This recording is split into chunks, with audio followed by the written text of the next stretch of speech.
As seen from the short clip being played, there's a mighty difference between the two of them. It shows nature's pristine beauty being marred and scarred by human hands. With that out of the way, I am welcoming you to this video, where we'll explore more on the ways that carbon dioxide is emitted from our residents and why this issue matters here in Brunei Darussalam. On top of that, we'll also discuss practical steps that we can take to reduce our carbon footprint, ultimately stopping one step at a time from making Earth into its irreversible destruction. Before delving further into our video, I would like to send my utmost greeting to whoever is watching this video. As you can see in the provided cover page here, I am Rafimi and my partner for this video assignment with me is Raudatul, whom I will pass on to continue narrating further down the video later on. Though, it is important to note that Rauda is delegated into video editing, so she won't be talking much in this video. Thank you.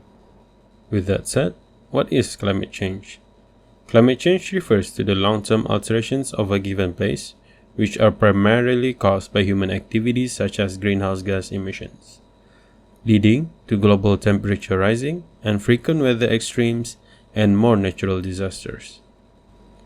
So, what's happening around the world due to climate change? First one, melting of the Antarctic ice, signaling extinction for emperor penguins, high risk of baby chicks drowning, even if they manage to stay afloat. It's hard for parents to look at them and they'll eventually die due to starvation. Second one, Canada wildfires caused by drought. Wildfires happening therefore leads to loss of biodiversity. Third and final one, risk of getting heat stroke due to extreme weather which can be deadly. Moving on, the common source of carbon dioxide emissions are from residential activities, which is the scope for our topic today. Residential activities that lead to greenhouse gas emissions are those activities within homes or living spaces that release CO2 and other greenhouse gases into the atmosphere, which contributes to climate change. So the three examples that are prepared by us are heating and cooling, the use of energy-intensive heating and cooling systems. Second one, electricity consumption, residential electricity usage, particularly from non-renewable sources like coal or natural gas. Lastly, transportation. Although not strictly a residential activity, the choice of transportation by residents can have a significant impact on GHG emissions. Continuing from that, why is this issue vital in Brunei? According to a graphical data that we have sourced from BNCCC, a Brunei Darussalam National Council on Climate Change, this graph clearly shows that there is a sudden spike of carbon dioxide emission in 2020, making the year 2020 a carbon positive year, where Brunei net produces carbon dioxide. If we allow this trend to continue, there is an imminent threat that we will have to face in the future, hence proving its vitality to start to prioritize reducing our carbon footprint.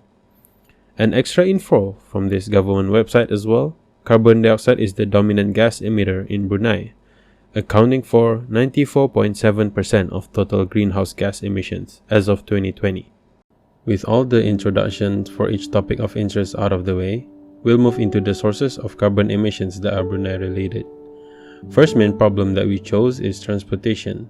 As you will see from the short clip here later, there are a lot of cars passing through the Muara Tutong highway. Imagine the amount of cars driving through in a day, in a week, a month, a year. To further emphasize this problem, according to Brunei Darussalam's Second National Communication under the United Nations Framework Convention on Climate Change stated, emissions from land transportation in 2014 totaled 1,382.1 gigograms of carbon dioxide equivalent, an increase of around 15% from 2010 emissions. There's tons of cars passing by, and with that, tons of carbon and greenhouse gases being emitted. Second problem is excessive energy consumption. Electronics and electrical devices that are left turned on without being used is also one of the major problems. Third is open burning. Open burning at the moment is still a common practice in Brunei. This is due to multiple reasons such as negligence, it being a cheaper alternative and a short and convenient way to dispose of rubbish. Lastly, Inappropriate fecal dumping, specifically in the Kampong Air area, is also a problem. According to the USDA, United States Department of Agriculture, waste exacerbates the climate change crisis with its significant greenhouse gas footprint. When feces ends untreated, it generates methane and even more potent greenhouse gas. With this out of the way, that's it for me. I'll pass the floor on to Raudatul to continue the presentation. Thank you. After witnessing these activities contributing to carbon emissions, what can we do to make a positive change? Opting for electric cars helps cut emissions as it is more energy efficient compared to traditional cars. People seem to forget that electricity also emits carbon. Switching off unused electrical devices and appliances is a simple yet effective way to reduce carbon emissions. Using LED lights and switching to solar energy are both wise moves for a greener future. Opt for recycling instead of burning. Use this list to locate centers for proper disposal. We should choose composting over open burning for a sustainable waste disposal. This clip serves as a guide on composting.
Planting trees is a powerful way to combat carbon emissions and promote a healthier environment. Here's a quick tutorial.